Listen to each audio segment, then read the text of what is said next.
দেখো, প্রবাহিত তড়িতে আমরা একটা গুরুত্বপূর্ণ অংশ আলোচনা করব, সেটা হচ্ছে জুলের সূত্র।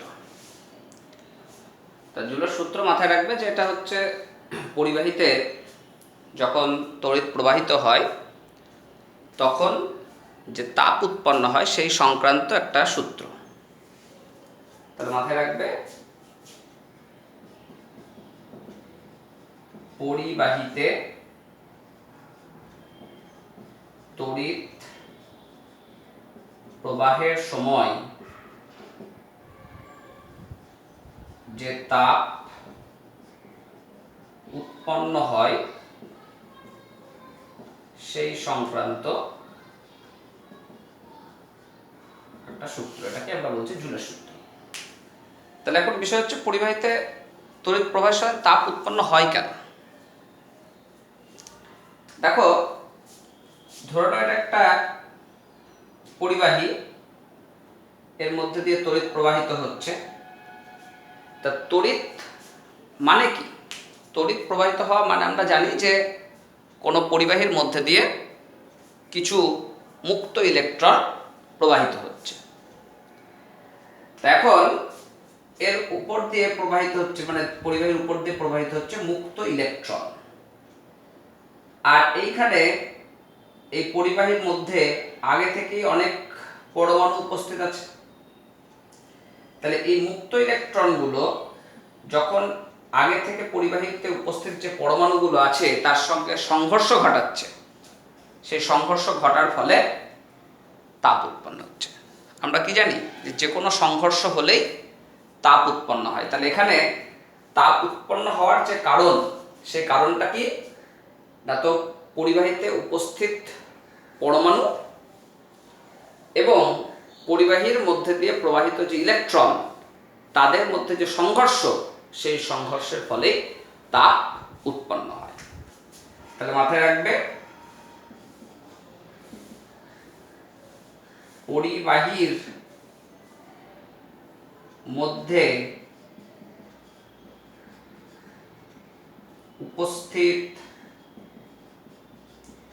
পরমাণু ও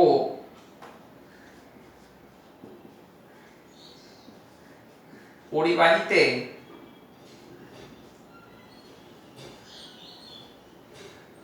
যে ইলেকট্রন প্রবাহিত হয়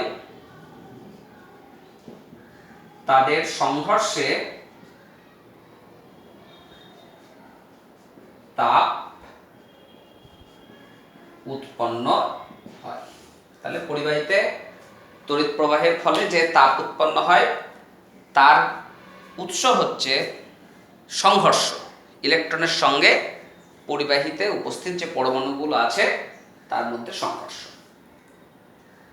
এখন জুল তিনি বিভিন্ন পরীক্ষার মাধ্যমে একটা সিদ্ধান্তে উপনীত হয়েছিলেন যে এই তাপ উৎপন্ন যেটা হচ্ছে সেটা কিভাবে সম্পর্কিত বিভিন্ন প্যারামিটারের সঙ্গে।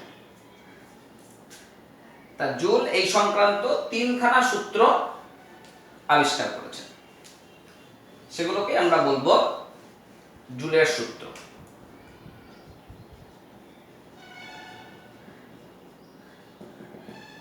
প্রথম সূত্র, ফার্স্ট ল। তা প্রথম সূত্র বলছে যে কোনো পরিবাহীতে যে তাপ উৎপন্ন হবে সেটা দেখা যায় পরিবাহীর মধ্যে দিয়ে যে তড়িতের প্রবাহ মাত্রা, সেই প্রবাহমাত্রার বর্গের সমানুপাতিক। যদি পরিবাহীর রোধ এবং তড়িৎ প্রবাহের সময় অর্থাৎ প্রবাহ কাল এই দুটো অপরিবর্তিত থাকে, তাহলে আমরা বলবো পরিবাহীর রোধ ও তড়িৎ প্রবাহের সময়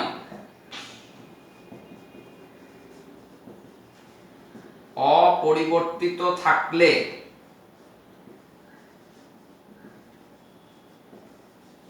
পরিবাহীতে উৎপন্ন তাপ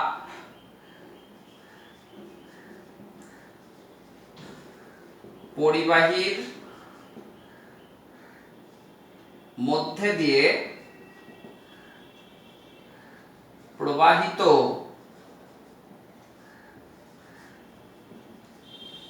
তড়িতের প্রবাহ মাত্রা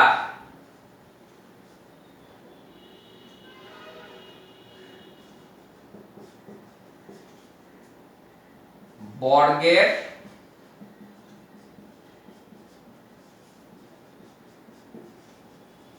সমানুপাতিক। অর্থাৎ পরিবাহীতে যে তড়িৎ প্রবাহিত হচ্ছে তার প্রবাহ মাত্রাকে ধরলাম I, আর যে উৎপন্ন তাপ, সেই উৎপন্ন তাপটাকে আমরা ধরছি H। তাহলে প্রথম সূত্র অনুসারে আমরা বলতে পারি H ভ্যারিজাস I স্কয়ার, যেখানে R ও T হচ্ছে স্থির সময় এবং পরিবাহীর রোধ অপরিবর্তিত যদি থাকে তাহলে প্রবাহীর মধ্যে দিয়ে প্রবাহিতে যে তাপ উৎপন্ন হবে সেটা প্রবাহ মাত্রার বর্গের সমানুপাতিক। H varies as I square. Next দেখো, আমরা চলে আসছি দ্বিতীয় সূত্র, সেকেন্ড ল। এখানে বলা হচ্ছে কি, যদি প্রবাহ মাত্রা এবং সময় অপরিবর্তিত থাকে তাহলে দেখা যায় যে পরিবাহীতে উৎপন্ন যে তাপ সেটা পরিবাহীর রোধের সঙ্গে সমানুপাতিক। অর্থাৎ রোধ যত বাড়বে, বাধা যত বাড়বে, তাপের পরিমাণও তত বাড়বে। তাহলে আমরা বলবো দ্বিতীয় সূত্রে তড়িৎ প্রবাহ মাত্রা ও সময় অপরিবর্তিত থাকলে পরিবাহীতে উৎপন্ন তাপ ব্র্যাকেটে H পরিবাহীর রোধের সমানুপাতিক। রোধটাকে আমরা ডিনোট করছি R দিয়ে, রোধের সমানুপাতিক। অর্থাৎ আমরা বলবো H ভ্যারিজাস R। তাহলে দ্বিতীয় সূত্রে আমরা পাচ্ছি কি, প্রবাহ মাত্রা আর সময়টা ফিক্স থাকছে, তখন উৎপন্ন তাপ H রোধের সঙ্গে সমানুপাতিক হচ্ছে। আর যেখানে I ও T স্থির, সময় এবং প্রবাহ মাত্রা এই দুটো স্থির থাকবে। এবার আমরা আসি তৃতীয় সূত্রতে।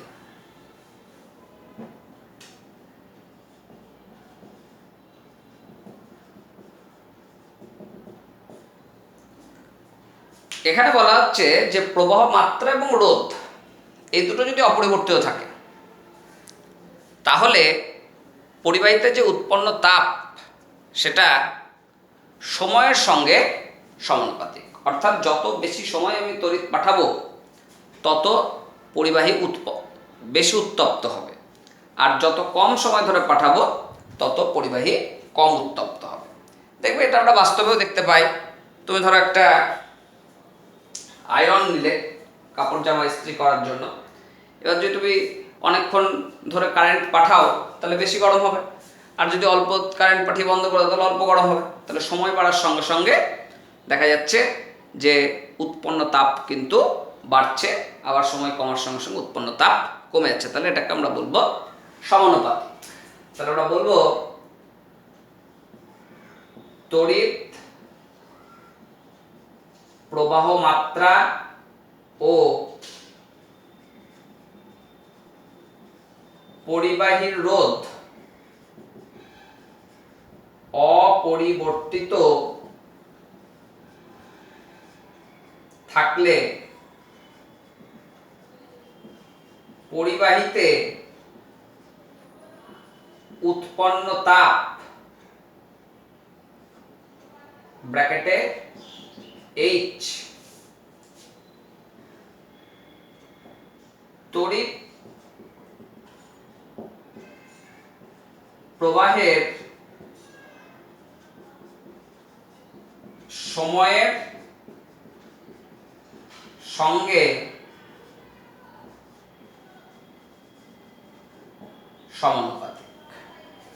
তড়িৎ প্রবাহের সময়ের সঙ্গে সমানুপাতিক, অর্থাৎ লিখব H ভ্যারিজাস T, যেখানে I ও R হচ্ছে স্থির। তাহলে দেখো আমরা তিনখানা সূত্র থেকে তিনখানা গাণিতিক রূপ পেলাম। একটা হচ্ছে H ভ্যারিজাস I স্কয়ার, একটা পেলাম H ভ্যারিজাস R, আর একটা পেলাম H ভ্যারিজাস T। তাহলে এখন আমরা যদি তিনটাকে সমন্বয় করে দিই,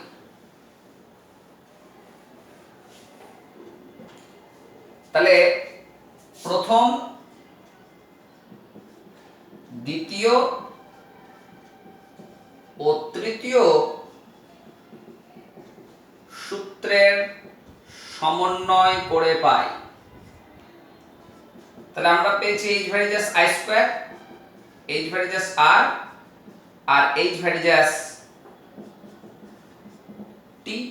তাহলে তোমরা জানো যে ভেদের নিয়ম অনুসারে, যৌগিক ভেদের নিয়ম অনুসারে এদেরকে যদি সমন্বয় করি, তাহলে আমরা লিখব কি H varies as I square RT, H varies as I square RT। তো এখন দেখো ভ্যারিজাস চিহ্ন ওঠাতে গেলে আমাদের একটা ধ্রুবক নিতে হয়। তাহলে আমরা এখানে লিখছি K into I square RT। তাহলে K হচ্ছে একটা ধ্রুবক, K হচ্ছে একটা ধ্রুবক। আর মাথায় রাখবে এই K এর মান 0.24 জুল পার ক্যালোরি, এরকম একটা রিলেশন আছে। তাহলে আমরা এরকম লিখব H is equal to 0.24 into I square RT।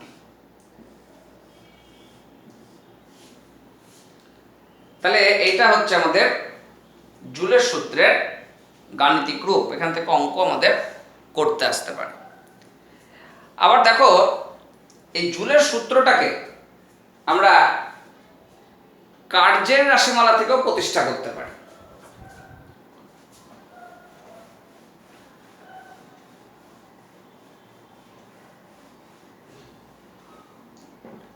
দেখো কার্যের সাহায্যে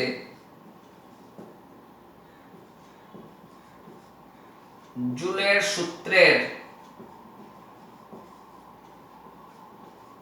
প্রতিষ্ঠা। ধরে নাও এটা একটা পরিবাহী,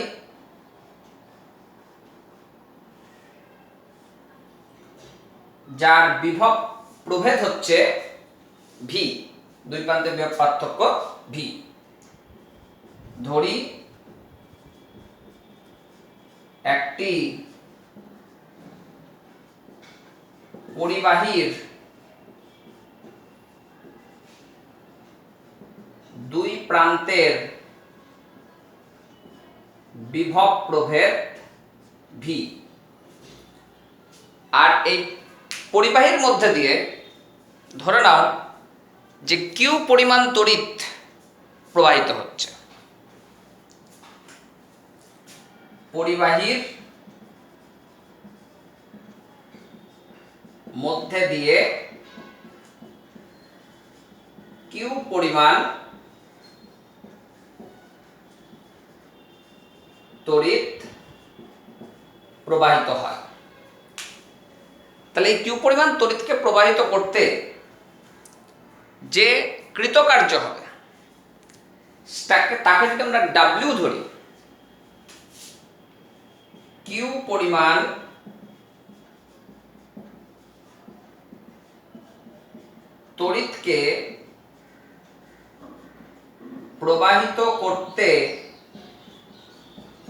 যদি ডাব্লিউ পরিমাণ কার্য করতে হয় তাহলে ডাব্লিউ সমান লেখা যায় ভি ইন্টু কিউ। এটা কার্যের একটা রাশিমালা, তড়িৎ কার্যের রাশিমালা। W is equal to V Q, W is equal to V Q. তাহলে এটা একটা ইকুয়েশন নাম্বার দিলাম। এবার দেখো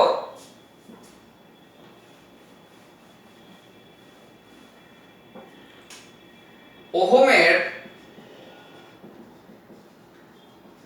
সূত্রানুসারে আমরা কি জানি? V is equal to I R, V is equal to I R, যেখানে আই হচ্ছে প্রবাহ মাত্রা, আর হচ্ছে রোধ। আবার দেখো তাহলে V is equal to I R ওহমের সূত্র থেকে পেলাম। আর আমরা তড়িৎ প্রবাহ মাত্রা আই সমান কি পেয়েছিলাম? Q by T. দেখো মনে আছে তোমাদের, তড়িৎ প্রবাহ মাত্রা সমান হচ্ছে মোট তড়িতের পরিমাণ বাই সময়। তাহলে এখান থেকে আমরা লিখতে পারি কি? Q is equal to I T. তাহলে এবার এই ভি এর মান আর কিউ এর মান এই 1 নম্বর সমীকরণে বসিয়ে দিই।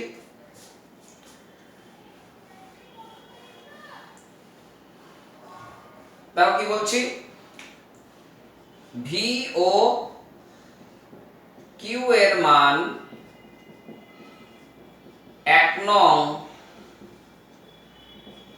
সমীকরণে বসিয়ে পাই। তাহলে কি পাবো দেখো? W is equal to I R into I T, বা পেলাম W is equal to I square R T. আবার দেখো তোমরা গত বছর পড়েছিলে কার্য সংক্রান্ত জুলের সূত্র। কার্য সংক্রান্ত জুলের সূত্র দেখবে তোমরা গত বছর পড়েছিলে। তাতে বলা হয়েছিল কি যে তুল্য পরিমাণ কার্য তুল্য পরিমাণ তাপে রূপান্তরিত হয়, বা তুল্য পরিমাণ তাপ তুল্য পরিমাণ কার্যে রূপান্তরিত হয়। অর্থাৎ তাপ এবং কার্য পরস্পরের সমানুপাতিক, এরকম একটা ফর্মুলা তোমরা পড়েছিলে, এই সূত্র। তাহলে সেখান থেকে লিখেছিলে W varies as H, W varies as H. এই ভ্যারিজাস চিহ্ন ওঠানোর জন্য দেখবো আমরা একটা ধ্রুবক নিয়েছিলাম জে, যেকে বলা হচ্ছিল জুল কনস্ট্যান্ট, যেকে বলা হচ্ছিল জুলের ধ্রুবক। আর যে মান তোমরা পেয়েছিলে 4.2 জুল পার ক্যালোরি, অর্থাৎ 1 ক্যালোরি তাপ উৎপন্ন করতে 4.2 জুল কার্য করতে হয়। তো যাই হোক, এটাকে আমি একটা রিলেশন নাম্বার দিলাম 2, আর এটাকে একটা রিলেশন নাম্বার দিলাম 3। তাহলে এখন তুমি যদি 2 আর 3 কে তুলনা করো, 2 আর 3 কে তুলনা করো, তাহলে কি আসবে দেখো? কম্পেয়ারিং ইকুয়েশন 2 and 3, 2 ও 3 নং সমীকরণকে তুলনা করে পাই। তাহলে কি পাচ্ছি? যে এইচ সমান আই স্কোয়ার আর টি, বা H equal to I square R T by J, H equal to I square R T by J. এবার এই জে এর ভ্যালু যদি তুমি এখানে বসিয়ে দাও, পুট করো 4.2, তাহলে কি আসবে? 1/4.2 into I square R T, 1/4.2 into I square R T. এই 1/4.2 করলেই আসবে 0.24 ইন্টু আই স্কোয়ার 8টি। তার জন্য আমরা যে কে এর ভ্যালুটা বসিয়েছিলাম সেই কে এর আসলে মান হচ্ছে 1/j। তাহলে ওই যে একটু আগে আমরা কে লিখছিলাম, তাহলে এখন বুঝতে পারছো নিশ্চয়ই যে কে এর মান হয় 1/j বা 1/4.2, তাহলে হয়ে গেল 0.24। তাহলে দেখো আমরা কার্যের সমীকরণ থেকেও জুলের এই তড়িৎ প্রবাহের সংক্রান্ত একটা সমীকরণকে প্রতিষ্ঠা করতে পারছি। বেশ,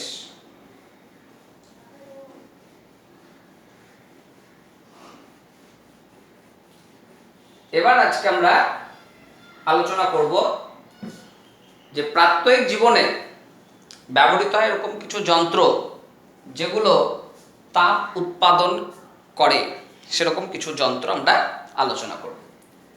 যেমন ধরো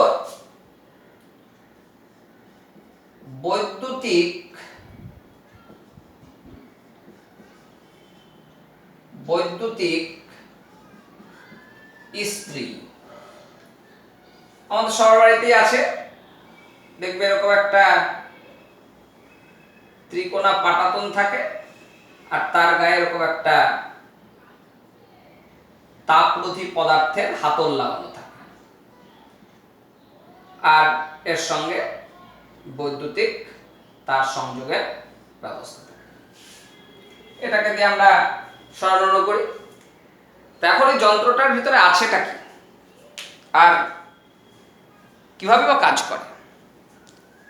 আমরা এই পাটাতনটা দেখবে এরকম কভার করা আছে, তার জন্য আমরা ভিতরে কি আছে দেখতে পাই না। ভিতরে কি আছে সেটা আমরা বাইরে থেকে দেখতে পাই না।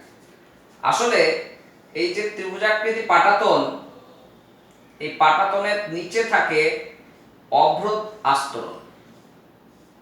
অভ্র হচ্ছে তাপের পরিবাহী কিন্তু তড়িতের কুপরিবাহী।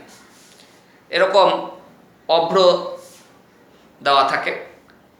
এর উপরে কি করা হয়, তোমার নাইক্রোম তার বেছানো থাকে। নাইক্রোম তারের কুণ্ডলী করে বেছানো থাকে।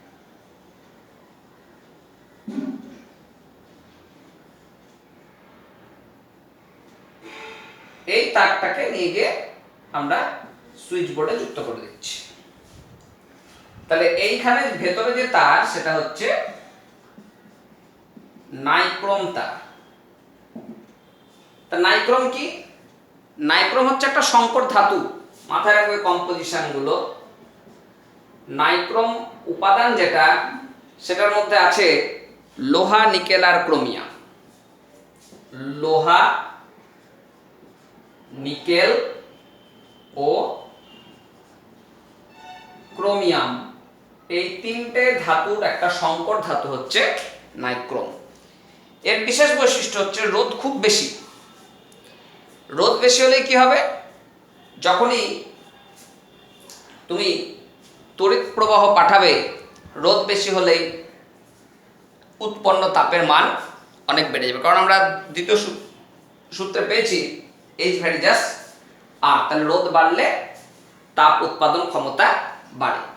তাহলে আমাদের তড়িৎ প্রবাহ যেই হচ্ছে, নাইক্রোমের তার কি হচ্ছে, উত্তপ্ত হয়ে উঠছে। তাহলে উত্তপ্ত হওয়ার সঙ্গে সঙ্গে ভেতরটা গরম হচ্ছে।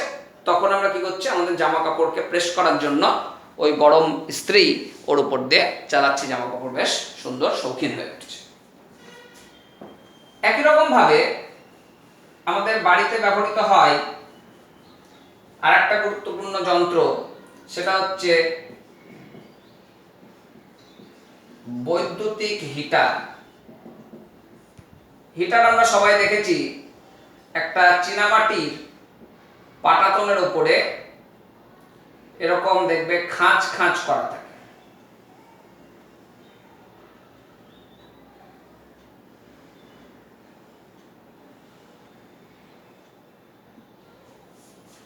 দিয়ে কি করা হয়, এই খাঁজের ভেতর দিয়ে নাইক্রোমের তারকে পাঠিয়ে দেওয়া। নাইক্রোম তার উচ্চ রোধ, এবং দেখা যায় যে এটা কিন্তু সহজে বায়ুর সঙ্গে বিক্রিয়াও করে না। তার ফলে কি হচ্ছে, বাতাস ঠেকছে, হিটারের তো মুখটা খোলা, বাতাস আসছে, অক্সিজেন ঠেকছে, কিন্তু তোমার বিক্রিয়া করছে না বলে দীর্ঘদিন এই বৈদ্যুতিক হিটার থেকে আমরা নাইক্রোমের তার থেকে তাপ পাই। তাহলে বৈদ্যুতিক হিটারেও কি করা হচ্ছে, ওই কুণ্ডলী পাকানো তারকে, নাইক্রোমের তারকে ওই চীনামাটির যে মুখটা আছে সেইখানে ফেলা থাকছে, সেই নাইক্রোমের তারগুলো তড়িৎ প্রবাহের ফলে উত্তপ্ত হচ্ছে, আর উত্তপ্ত হওয়ার ফলে যে তাপ পাওয়া যাচ্ছে সেই তাপকে আমরা কাজে লাগিয়ে বিভিন্ন বাড়ির ব্যবহারিক কাজ সম্পন্ন করছি। তাহলে এইভাবে আমাদের কাজ করছে বৈদ্যুতিক হিটার। এছাড়াও দেখো আরেকটা আমাদের যন্ত্র ব্যবহৃত হয়, সেটা হচ্ছে বৈদ্যুতিক বাল্ব। বৈদ্যুতিক বাল্ব বলতে ভাস্বর বাতি, যেগুলো আমরা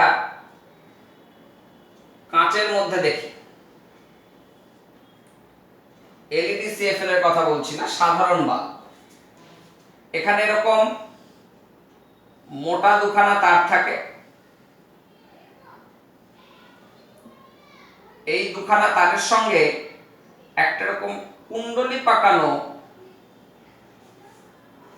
টাংস্টেন তারকে ঝুলিয়ে দেওয়া হয়। তাহলে এই তারটা হচ্ছে টাংস্টেন, টাংস্টেন ধাতু এর একটা তার ঝুলিয়ে দেওয়া হয়। এবার এটার সঙ্গে আমরা যখনই বিদ্যুৎ সংযোগ করছি প্লাস মাইনাস, তখন দেখছি কি এটা উজ্জ্বল হয়ে আলো দিচ্ছে। আসলে কি ঘটছে, যে এই টাংস্টেন ধাতুটার দেখা যায় কি রোধ খুব বেশি, তার জন্য একে সরু করে, সরু তার করলে সরু যত হয়, এর মধ্যে যে ফিলামেন্টগুলো থাকে বাল্বের, সেই ফিলামেন্টগুলো সরু হয় এবং দীর্ঘ হয়। দীর্ঘ হয় বলেই দীর্ঘটাকে ছোট জায়গায় ভরানোর জন্য এরকম কুচকানো আছে, তাহলে এরকম সুতোর মতো টাঙিয়ে দিলেও হতো। সুতোর মতো টাঙিয়ে দিলে সেক্ষেত্রে আলো কম হবে, তার জন্য ওকে ভাঁজ করে করে দেওয়া হয়েছে। এদের দৈর্ঘ্যটা বেশি আছে কিন্তু দৈর্ঘ্যটাকে অল্প জায়গার মধ্যে ধরানো হচ্ছে এবং সরু করা হচ্ছে। মোটা দিলে রোধ কম হবে। তোমরা আগেই পড়েছো যে রোধটা দৈর্ঘ্যের সঙ্গে সমানুপাতিক আর প্রস্থচ্ছেদের সঙ্গে ব্যস্তানুপাতিক। এর জন্য সরু এবং লম্বা একটা টাংস্টেন ধাতুর তারকে ঝুলিয়ে দেওয়া হচ্ছে। এবার তড়িৎ প্রবাহের ফলে এই তার কি হচ্ছে, উজ্জ্বল হচ্ছে, উত্তপ্ত হচ্ছে। উত্তপ্ত হওয়ার সঙ্গে সঙ্গে টাংস্টেন ভাস্বর হয়ে যায়, মানে সাদা হয়ে যায়, আলো বিকিরণ করতে শুরু করে। সেই আলো আমরা ব্যবহার করছি আমাদের বিভিন্ন কাজে, সে পড়া করতে হতে পারে বা অন্যান্য কোনো কাজে আমরা সাদা আলো ব্যবহার করা। তো যাই হোক, এই টাংস্টেন তার এর তুলনায় এখন যেটা তার ব্যবহার করা হয় এই সাধারণ বাল্বে, সেটাকে বলা হচ্ছে তোমার উলফ্রামাইট। উলফ্রামাইট এখন ব্যবহৃত হয়। এটাও একটা সংকর ধাতু। তাহলে টাংস্টেনের পরিবর্তে ব্যবহৃত হচ্ছে উলফ্রামাইট। এখানে থাকে লোহা, টাংস্টেন ও ম্যাঙ্গানিজ। লোহা, টাংস্টেন আর ম্যাঙ্গানিজের একটা সংকর ধাতু হচ্ছে উলফ্রামাইট। উলফ্রামাইট বর্তমানে ব্যবহার করা হয় কারণ এটা দীর্ঘস্থায়ী হয় এবং এর উজ্জ্বলতা টাংস্টেনের থেকেও বেশি।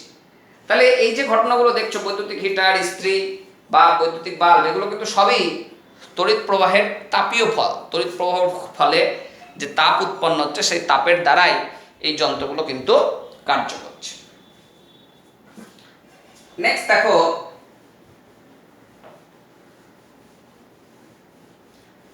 আরেকটা গুরুত্বপূর্ণ হচ্ছে ফিউজ তার। ফিউজ তার তোমরা সবাই দেখবে আমাদের যে মিটার থাকে, মিটারের ওখানে একটা চীনামাটির খাপের ভিতরে একটা তার ঢোকানো থাকে। এরকম দেখবে একটা চীনামাটির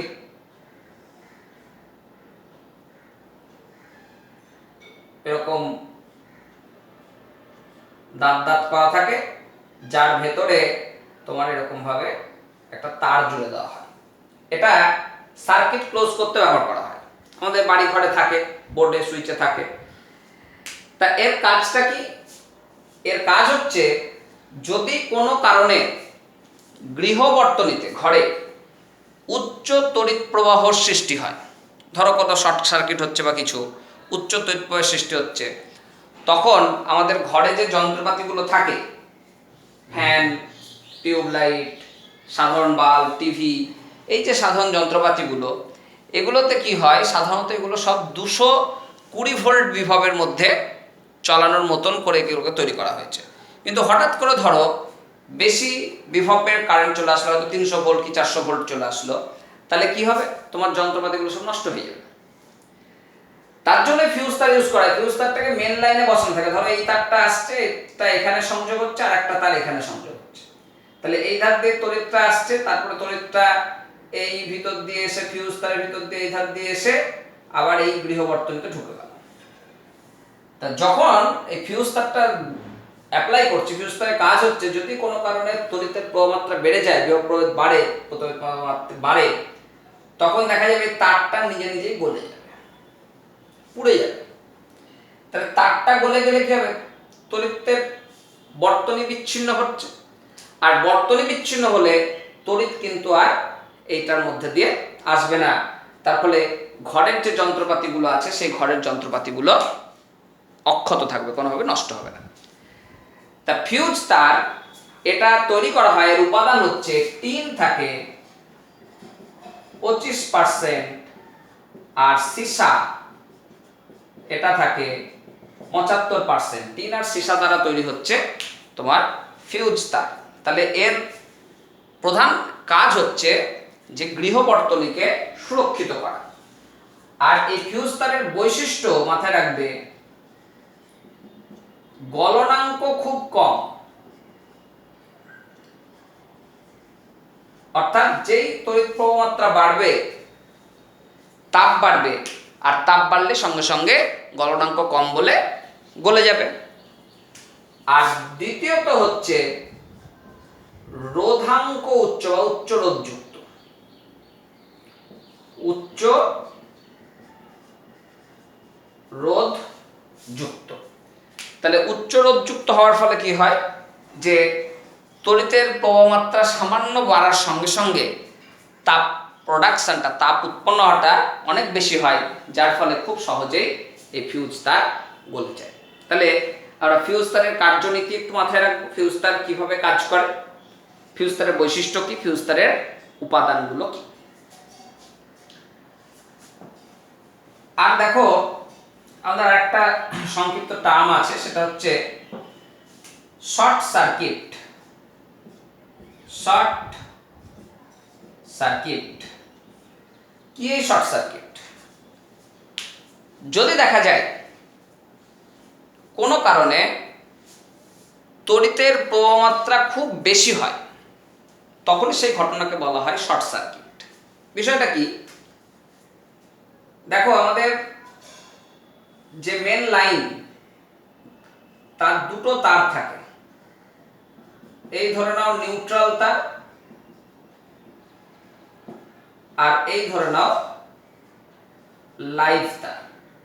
যখন আমাদের বাড়িতে তারটা ঢুকবে, দেখবে পোল থেকে, এখান থেকে একটা তার আসছে, এখান থেকে একটা তার আসছে, দিয়ে সেই তার মেন বক্সে যাচ্ছে, গিয়ে ডিভাইড হয়ে গেল, দিয়ে ধরে নাও তোমার একটা, তুমি এখান থেকে বাল্ব জ্বালাচ্ছ। আমাদের রাস্তার পোলে এরকম ভাবে বাল্ব লাগিয়ে দেয় মিস্ত্রিরা, এখান থেকে একটা তার টানে, এখান থেকে একটা চলে দেয়। লাইট তার দিয়ে সাধারণত ইলেকট্রনের প্রবাহ হচ্ছে, এই তারের থেকে ইলেকট্রন এই বাল্বের ভিতরে ঢুকছে, বাল্বের ভিতর দিয়ে সেই ইলেকট্রন আবার এই নিউট্রাল তারে ফিরে যাচ্ছে, একটা সার্কিট ক্লোজ হচ্ছে, দিয়ে দেখছে যে বৈদ্যুতিক বাতিটা কাজ করছে। কিন্তু যদি কোনো কারণে এই তার আর এই তারের মধ্যে সংযোগ হয়ে যায়, যুক্ত হয়ে যায়, কিভাবে হতে পারে, বিভিন্নভাবে।